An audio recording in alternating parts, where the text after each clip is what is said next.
नमस्कार सर्वांना, मी रश्मी तुमच्या सर्वांचं पुन्हा एकदा एका नवीन व्हिडिओमध्ये मनापासून स्वागत करते.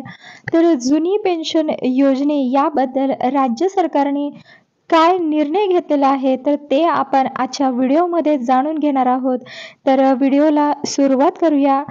काय निर्णय घेतलेला आहे ते आणि त्याचबरोबर आपल्याला त्याचा फायदा होणार आहे की नाही ते बघण्यासाठी आपल्याला हा व्हिडिओ पाहावा लागणार आहे. तर चला तर मग सुरुवात विजय करूया. सानोळे मी या ठिकाणी निवेदन करू इच्छितो.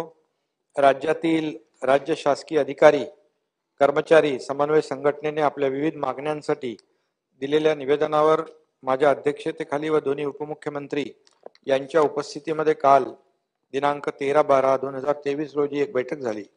या बैठकीमध्ये आमदार तसेच विविध संघटनेचे प्रतिनिधी वरिष्ठ शासकीय अधिकारी उपस्थित होते. सदर बैठक ही जुनी पेन्शन योजना लागू करण्याच्या संदर्भातील असल्यामुळे राज्य शासकीय अधिकारी कर्मचारी यांनी सुरू केलेलं आंदोलन व त्यावर यापूर्वी शासनाने नेमलेली सुबोधकुमार समिती या समितीमार्फत शासनास प्राप्त झालेले अहवाल व या संदर्भातील शासनाची भूमिका यावर बैठकीमध्ये सविस्तर उहापोह करण्यात आला. या बैठकीत उपस्थित असणाऱ्या राज्य सरकारी कर्मचारी मध्यवर्ती संघटना महाराष्ट्र यांच्या मागणीनुसार त्यांच्या संघटनेच्या मान्यतेबाबत मुख्य सचिवांना निर्देश दिलेले आहेत. अधिकारी कर्मचारी संघटनेने ज्या ज्या मागण्या केलेल्या होत्या त्या सर्व सकारात्मक भूमिकेने तपासून त्यावर खालील प्रमाणे निर्णय घेण्यात आलेला आहे.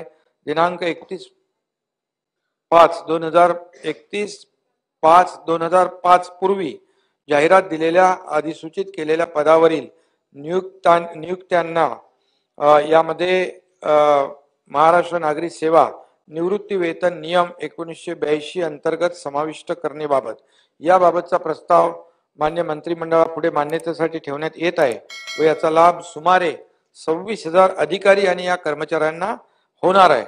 त्याचबरोबर 80 वर्षावरील निवृत्ती वेतनधारकांना केंद्राप्रमाणे अतिरिक्त निवृत्ती वेतन अदा करणे या संदर्भातला देखील प्रस्ताव मान्यतेच्या अंतिम टप्प्यामध्ये आहे.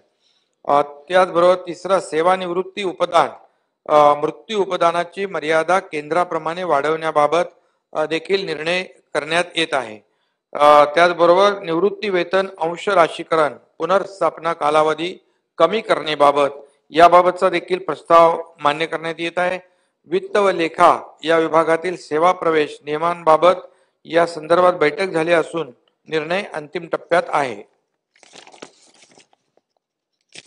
अध्यक्ष महोदय, सर्व अधिकारी कर्मचारी यांच्या प्राप्त झालेल्या मागण्यांपैकी महत्वाची जी मागणी आहे जुनी पेन्शन लागू करण्यास संबंधातील आहे यावर विचार करण्याकरिता शासनाने सुबोध कुमार यांच्या अध्यक्षतेखाली समिती स्थापन केली असून सदर समितीचे सदस्य श्री सुधीर श्रीवास्तव तसेच KP बक्षी आहेत.